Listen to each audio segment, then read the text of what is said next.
तर नमस्कार मंडळी, मी आज तुम्हाला पोळीचं झाड दाखवणार आहे. आणि त्या पोळीचं झाड कसं असतं आमच्या खेड्यातल्या लोकांना सगळ्याला माहिती आहे. परंतु सिटीमधले बरेच जण असे आहेत की ज्याला पोळीचं झाड नेमकं कसं असतं हे बघायचं आहे. आणि मी आज तुम्हाला त्या ब्लॉगमध्ये हे दाखवणार आहे मित्रांनो. तर व्हिडिओ नक्की शेवटपर्यंत बघा मित्रांनो. आणि ते पोळीचं झाड कसं असतं हे नक्की बघून घ्या. तर चला आपण व्हिडिओ सुरू करूया.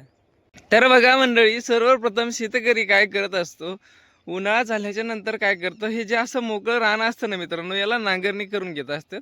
नांगरणी केल्याच्या नंतर त्याला मस्तपैकी काय होतं माहिती आहे का, रुटरनं असं मोकळं भुसभुशीत केलं जातं.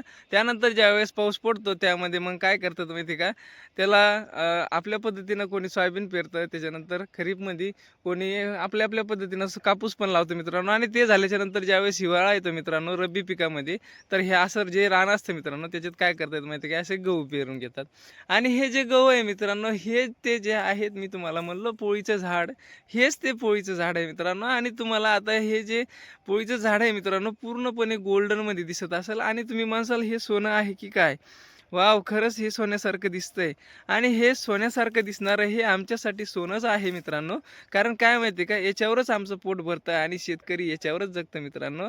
तर हे बघा, याची जी हाईट असते मित्रांनो, साधारणपणे 2 ते 3 फुटापर्यंत याची हाईट असते मित्रांनो. आणि याचं वाण असते प्रत्येक, ह्या वाणानुसार काय माहिती का, याच्या ओंब्या वगैरे येत असतात मित्रांनो.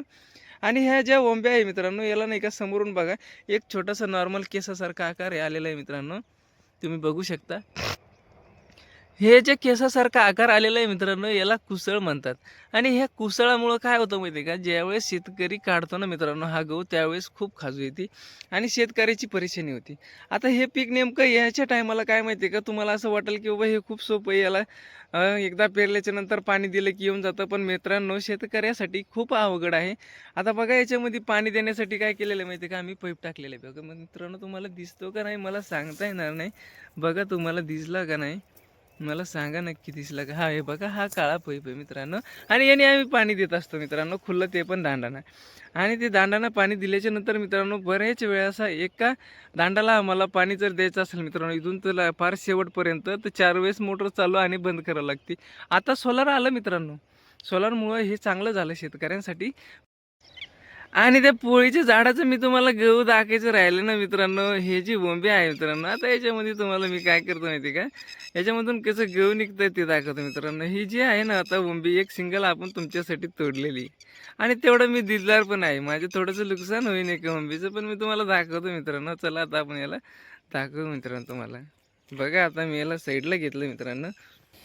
साईडला घेतल्याच्या नंतर बघा मित्रांनो, आपण याला चोळावं लागते मित्रांनो. चोळल्याच्या नंतर आता बघा, मी तुम्हाला याच्यामध्ये दाखवतो मित्रांनो, किती छान प्रकारे असे गहू आलेले असते मित्रांनो. आणि जे याला आपण पोळीचं झाड म्हणतो ना मित्रांनो, ते हेच आहे मित्रांनो. आणि त्याच्यामध्ये कसे बघा, हे बघा कसे गहू येते, हे बघा किती छान प्रकारे आलेले बघा. आणि हे जे ना मित्रांनो, हे शेतकरी उपनेरमधून काढल्याच्या नंतर असे घरी नेतो मित्रांनो. आणि हे तुमच्यापर्यंत पॅकेज करून पोहोचले जातात मित्रांनो. परंतु ही प्रक्रिया शेतकरी करत नाही मित्रांनो, पॅकेजिंगची. त्या गोष्टीमुळे शेतकऱ्याला भाव मिळत नाही आणि शेतकरी ते थेट व्यापाऱ्याला विकतो. त्या गोष्टीमुळे तो व्यापाऱ्याला फायदा होतो. चुकतं फक्त शेतकऱ्याचं इथंच मित्रांनो. तर धन्यवाद मित्रांनो. व्हिडिओ जर आवडला असेल तर नक्की लाईक, फॉलो आणि सबस्क्राईब करा मित्रांनो. धन्यवाद.